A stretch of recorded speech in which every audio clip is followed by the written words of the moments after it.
Shalom, peuple de Dieu. Shalom partout dans le monde. Ici Kamoza. Ici Kamozo na Nabiso, na Ndila ya réseaux sociaux, na canal Nabiso ya YouTube. Pasteur Hervé Temo officiel. Vraiment, le nom est une journée beaucoup spéciale. Une spéciale.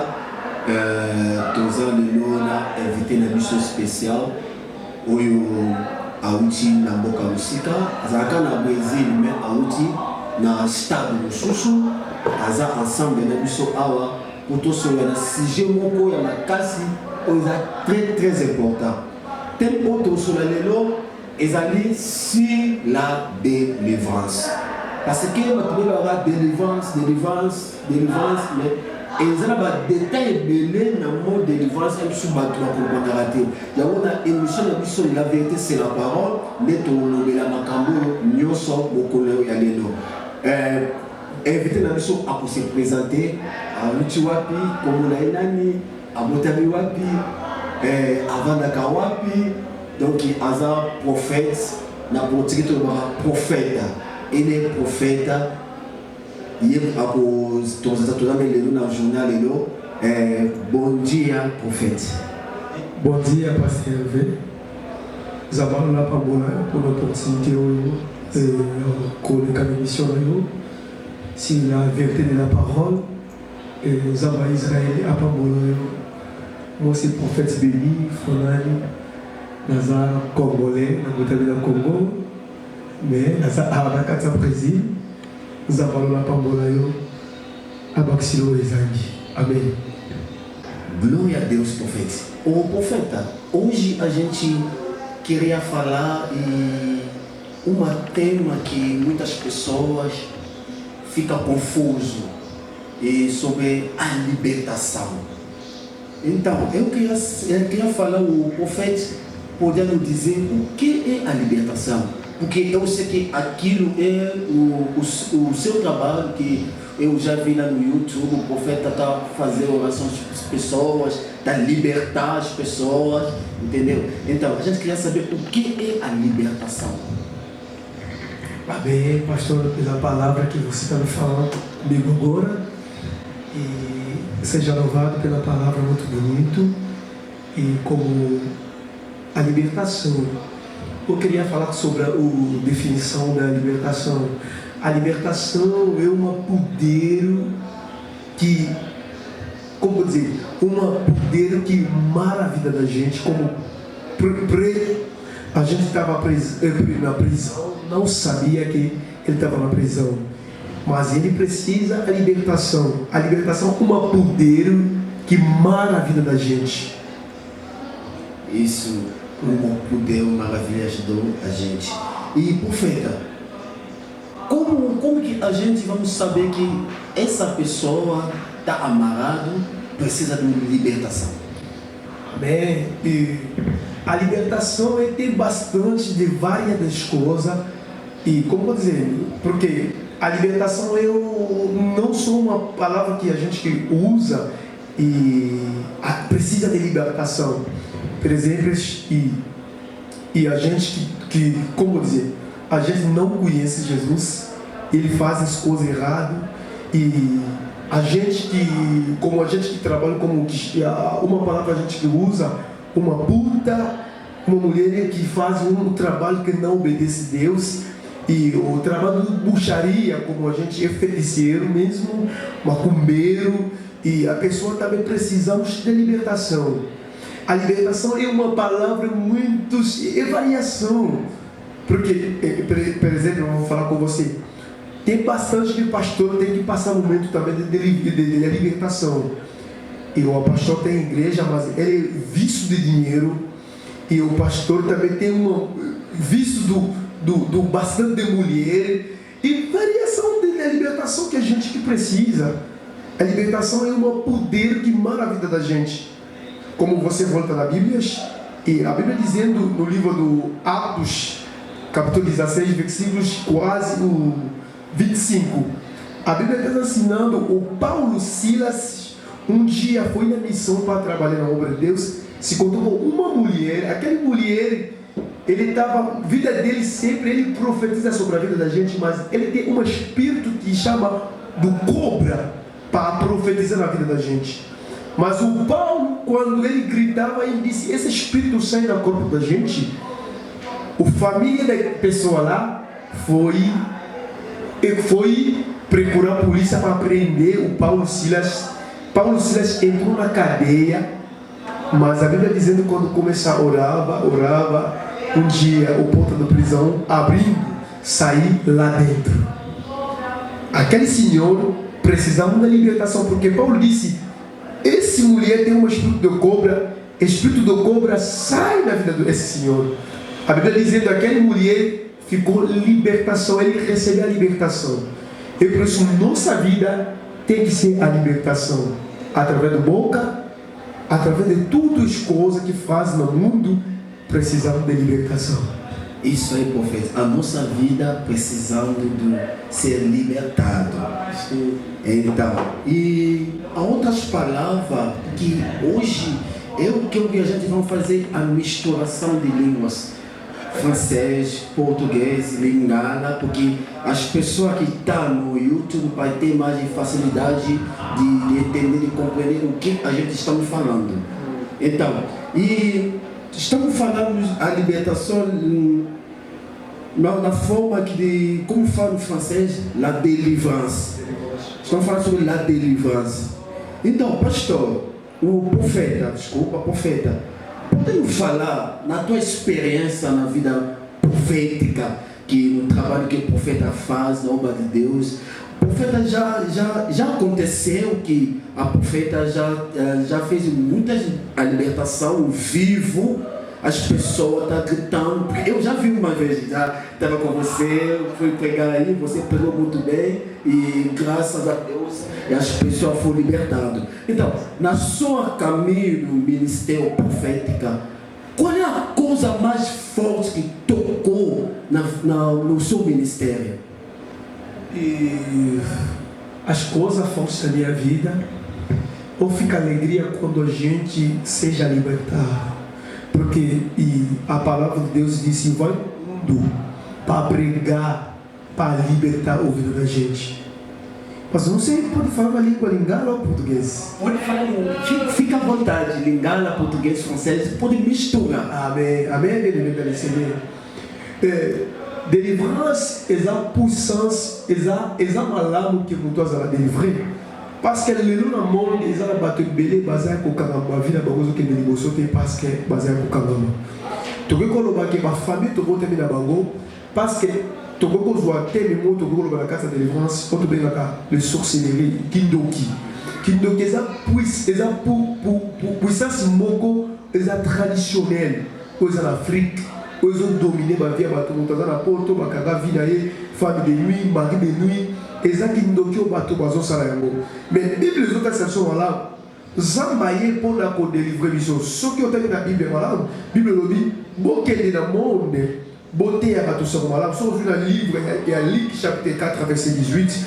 La Bible dit, l'Esprit du Seigneur, mon livre dans Zambé et pas Kolinga Mafuta, n'a qu'elle est délivrée par Oro Mazako Kanama, pédaté à ma bonne nouvelle. Parce que délivrance, c'est un ministère. Parce que la délivrance, c'est un ministère. C'est un ministère. Ministère. Moutou a Nzambe Katinaye travaille pas comme ça à délivrer. Mais délivrance, c'est un ministère et délivrance. Pour Nanga, ministère et délivrance, c'est la vie. Délivrance est un ministère. Ministère de délivrance est à la carte. Expliquez-moi. Muito bem, prophète. Pourquoi délivrance est beaucoup dans la ministère?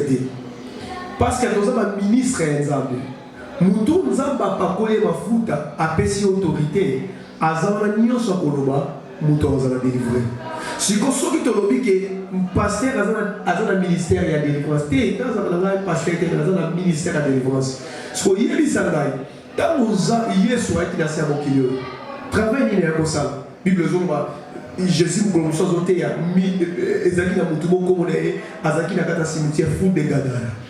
Bible zomba ala la kawana a vivre kawana mais Satan a kanga vida yi. Mais tant que vous attaquer Jésus a dit abi yo nani alobi na bondelio ko sala na mabete na bondelio même Satan azotosana no Nzambe eliko lobali eloko liboso mutu azotambola na crainte za Nzambe Satan azana bo conduite likola vina yo.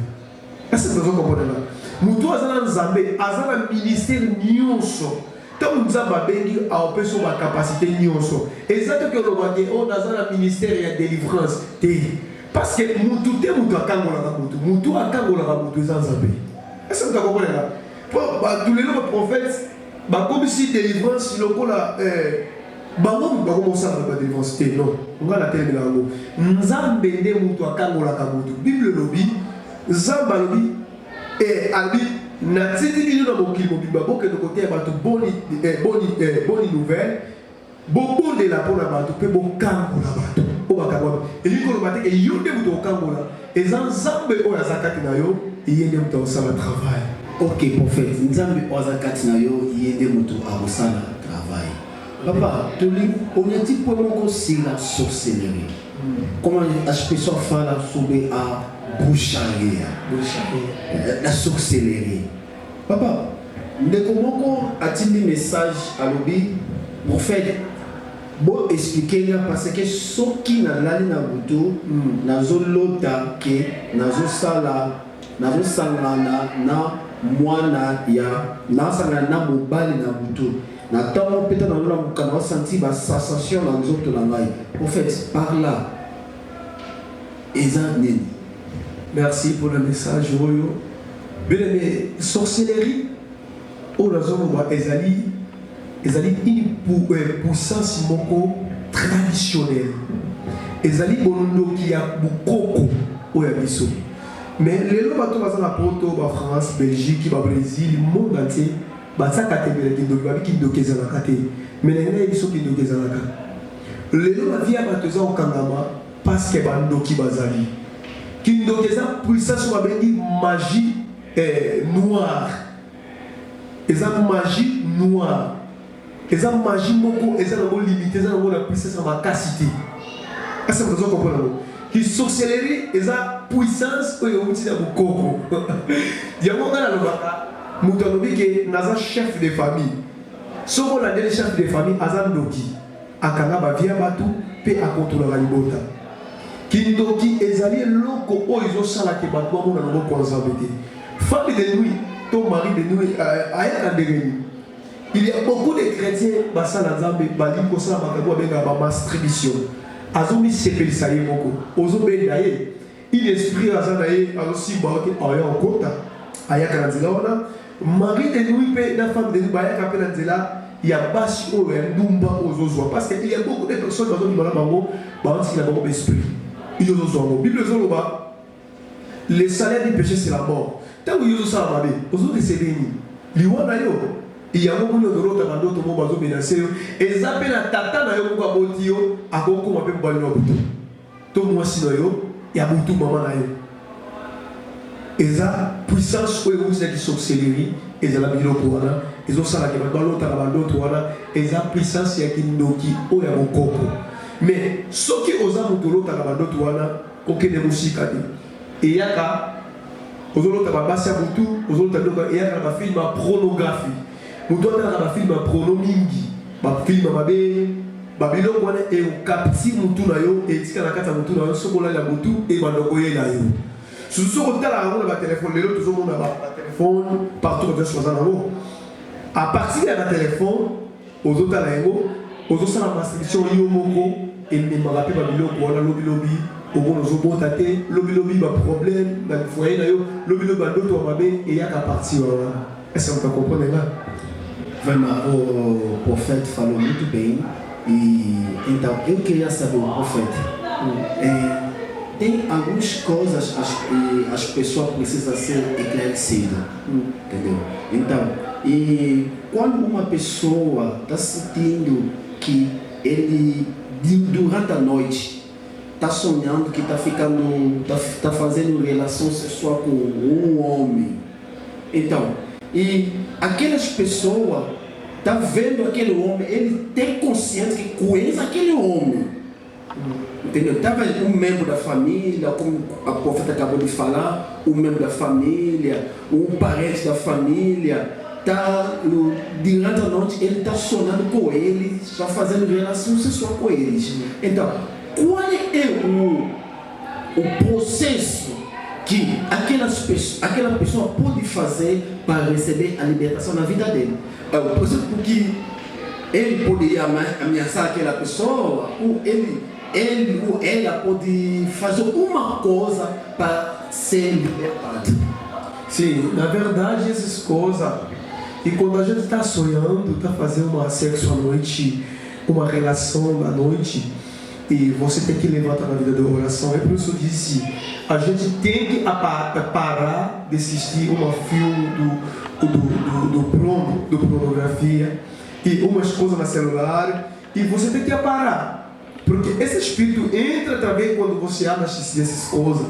Mas a pessoa tem Jesus, a pessoa que aceitou Jesus como única salvador na vida dele, essas coisas não vão acontecer. Porque a Maria da Noite, ele vem quando você gosta de assistir um filme da noite. Espírito de Yaka, os outros labilokuana, espírito de Goiá. Mais louco ni yo kugosala, na ngina bayo mo batu baibati. Ezala batu musuza kana mwasi moko boto za na mobali mo bado vivre na ye. Mobali na zaki doki. Atikilo se mwasi moko babe. Omulu lutaka lelo zo sala makutu so abala na ndo kalibala na ye. Mais soki ba usanga na mobali na ye, azolo taka mobali ne mo bazala ka ita mazaka bona. Un esprit qui sorcellerie aux obédiences et aussi ma folie kana délivrance. Délivrance no pour les kanango. Foluka mosala nzambe oyebisi oyo ozoyoka mosala nzambe abondela likolo na yo pe apeso ba directive ozala liberté ozala libre na eloko wana même sur noki ndoto ezala batebela lota ndoto asanga na mama na ye ekozala pe mama na yo ye moko azolaka nzoto po aya osanga na po balade parce que sozala mwasa butu vie na yo ekeli boso te premièrement nyonso osala baluka liboso te nyonso baluka na vie na liboso te parce que mwasi ya butu aolinga te ovivre na mwasi na moi abanda kobundisa ye na ndako no kimia kozala te na vie na mobimba kimia kozala te parce que mwasi na olinga te kozala esengo siko soki oluki délivrance no ozala bafilme yana papa mama na bondeli yo ozala bafilme ya prono otala yango na bacellular na yo osenga basi mitakala kater opase eza na bato ebele bakrati ebele lelo bakomi kosenga bato bamitakala na telefone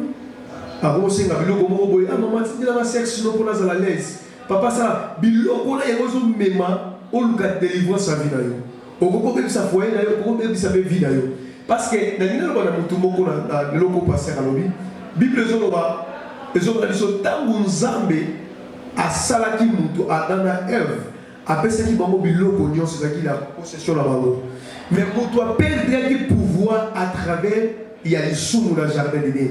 Pourquoi perdaki lisumu bien aimé mwasi bazalaki bolumbu na mobali babiyebaki te ke bazalaki bolumbu mais ntango baliebuba ke eloko esakaki bakoma komprendre baza motakala na ngai naloba eloko moko motakala eza na pouvoir même ndoki akende koloka ayebi ke motakala ezalaka na pouvoir kende koloka na bilamba te sikoyo ntango yo ozolakisa motakala na yo elingi kolakisa nini elingi kolakisa ke ozokweyisa pouvoir moko likolo ya vi na yo parce que motakala motu nyonso te abongi yango na motakala na yo ase moto ozokomprendre nga yango wana ozobendaki sorcellerie nzambe azoyebisa yo bien-aimé foleka na délivrance yango babengi délivrance makambo ozosala ezokokrode te ezotambola te na makambo oyo nzambe azoloba ezosenga foleka na délivrance prophète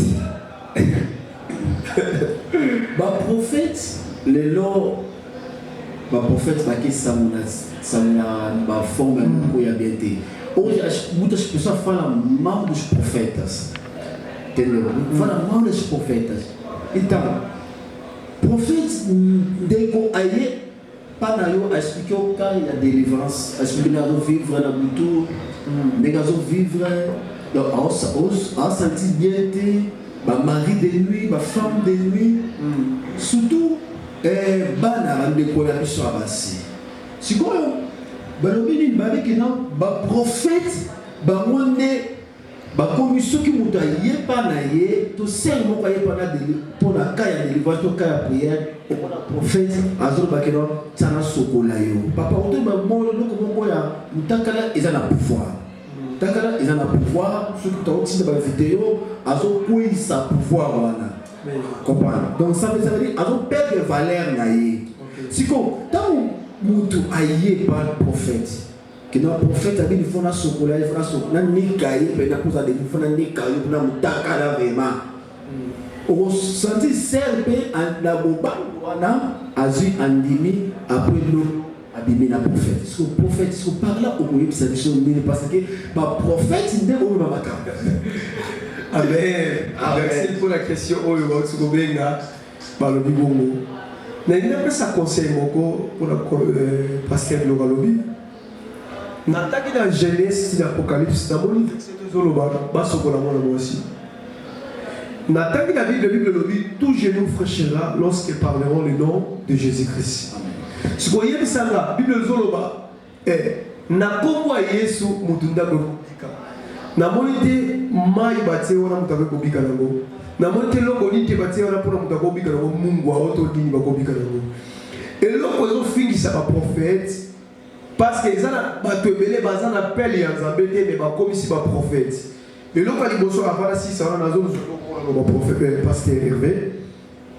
Prophète, et un ministère qui est au monde de Sakola, il y a des prophètes.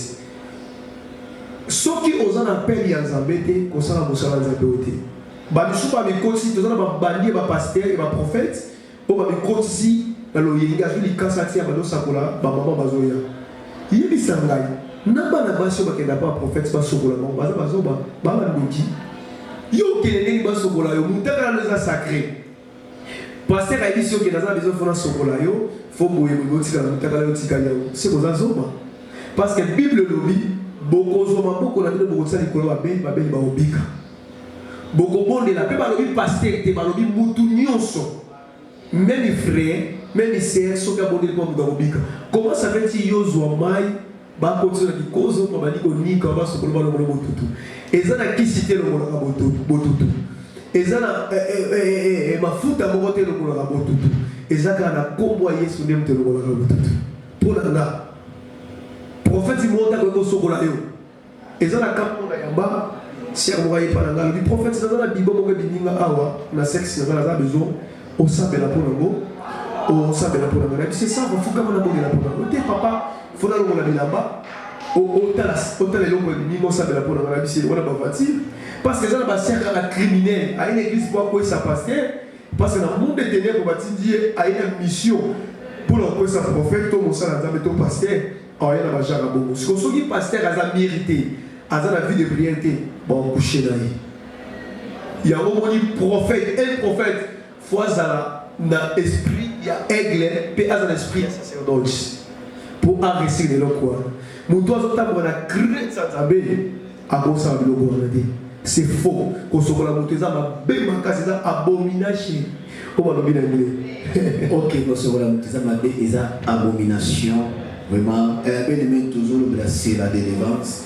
Vraiment, les lots, te belé, baza bloqué dans la vie, baza calé. Baza pena na kata prison ya monde des ténèbres papa so mutu yemoko elo nini ekoki ko sala ke mutu yemoko a senti que na vie na vraiment ils a bloqué quelque part est-ce que ça va pena ba signe na ça que mutu pena za bloqué oui na ba signe mutu ko pena za pour ça délivrer ça la délivrer oui et ça na ba signe bien dans le Seigneur mutu ko ba aza bloqué.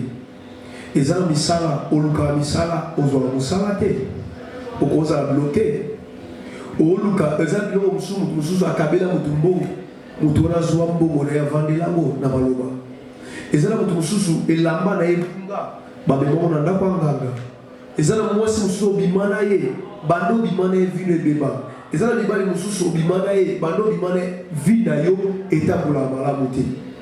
Ezala batu mususu aotambola na nzela makanisi na ye ezalaka na Afrique mais azalaka na poto ezala mosusu banda bala ti lelo azalaka na kinga esenga fo azalaka délivré ezala moto mosusu vie sentimentale ezalaka ete ezala bato mosusu na vie na ye osentir ke ndako azovanda azosanga me mbongo ata mbongo ya savon azosanga yango mpona pakula vie ezala kokangama. Mais disons que la Bible a dit sur le livre Ésaïe 53 verset 13, Bible dit voici mes serviteurs se lèvera. Donc il dit que Mosali n'a pas toujours l'icolo à Obata l'icolo. Zamba sali sur un projet pour te souffrir, pour te nous combattre, mais tous en abonner. Mais quand vous vivez là, ils ont que des malades pour le cas de délivrance. Ils ont la bataille sous-sous.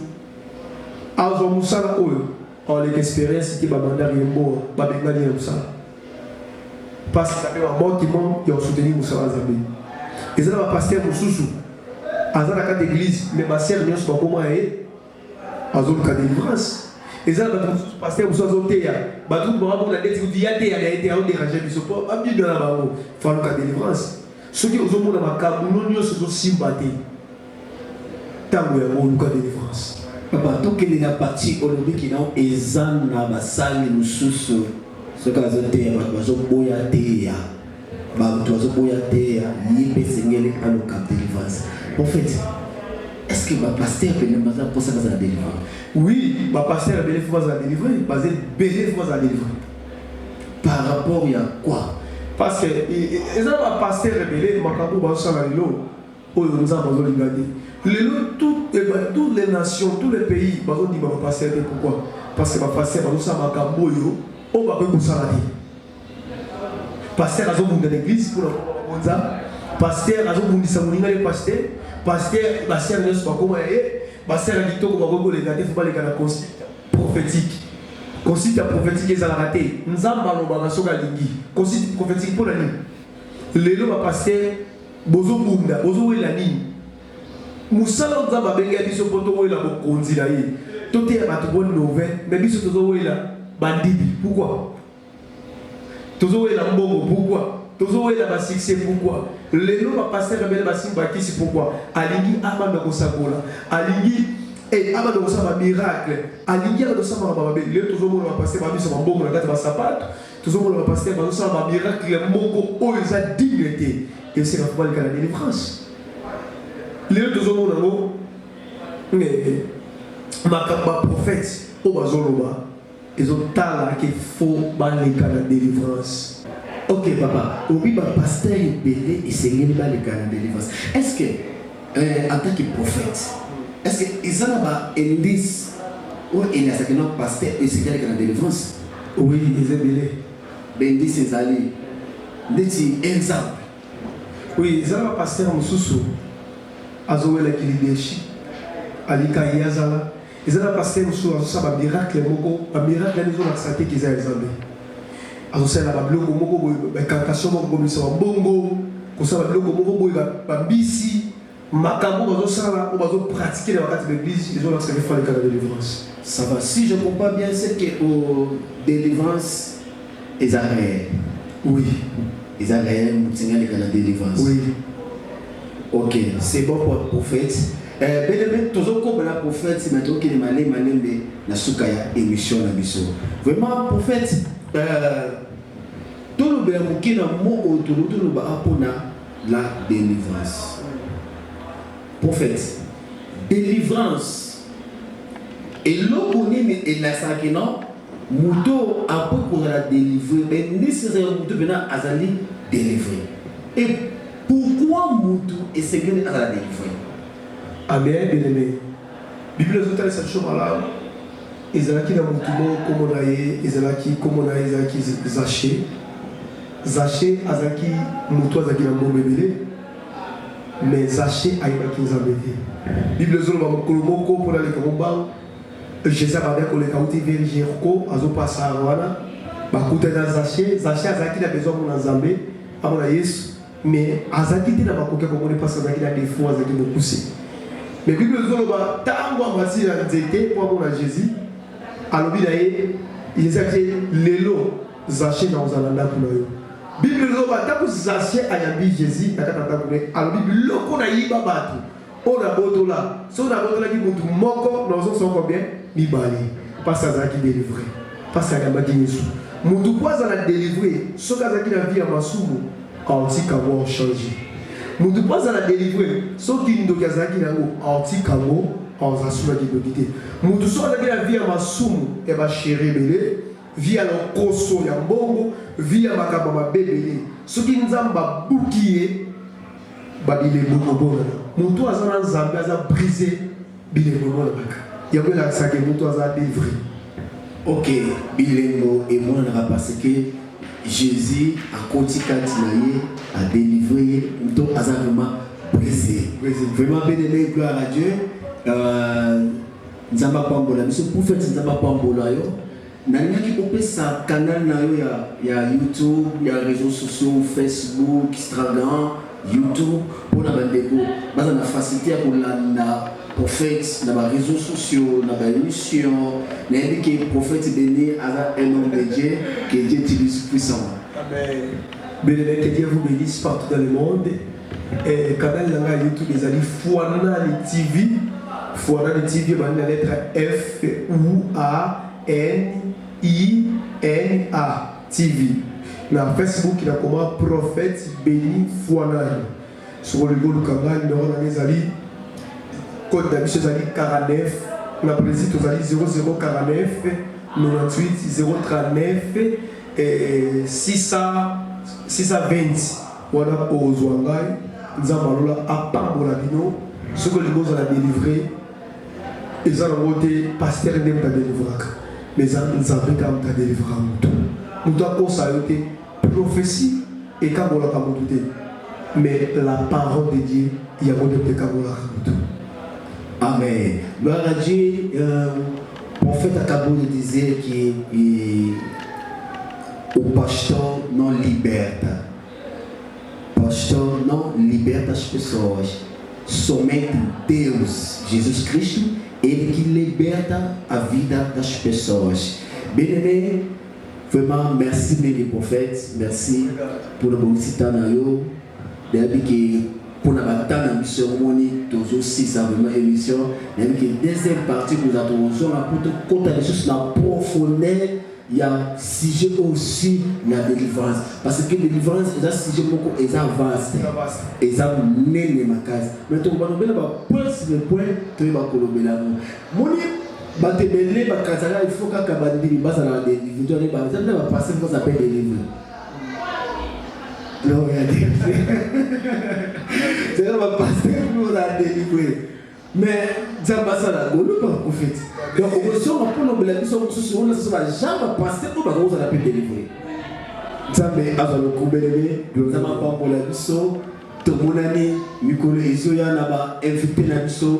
Que Dieu vous bénisse. N'a pas sanité qu'on le bapona ingénieur na mission na sima ya caméra. Ingénieur Z, na pesi mbote makasi nzamba pambola yo et nzamba pambola pasteur Salomon na katamboka Angola nzamba pambola maman Nadine mon cœur nzamba pambola yo mingi nzambe apambola de konyoso nzamba pambola pasteur Christian nzamba apambola pasteur Dadi pas prophète vous pesa mbote pas ndeko aben nzamba kumama premièrement nzamba pambola cameraman na bisoze ça va auxilier aux amis de la famille de moi si naïe elle est bossée dans le symbole de moi si dans la grâce à Pongo Kimokeli na Titi et Titi na papa Mola na papa na Mola Botinga et Philippe Fonan na bande kunangana sur le bota Fonan que Dieu vous bénisse bonne année soya exercice de Vessador za papa Mola Bino Zizel Kapinga Samantha za papa Mola Dadi